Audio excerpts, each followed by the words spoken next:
Today we are going to take up the topic of consumer protection.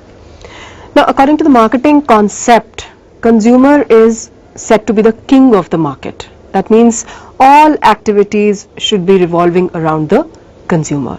And the earlier approach of caveat emptor, wherein let the buyer beware, has now been taken over by caveat venditor, that let the seller beware, right? But still it has been observed that in order to increase their profit margins or in order to increase their market shares, the producers and the manufacturers, they are resorting to a lot of unfair trade practices like black marketing, hoarding or misleading advertisements, etc. So in order to protect the interest of the consumers, in order to protect the consumer from all this, consumer protection, the concept of consumer protection has come up, right?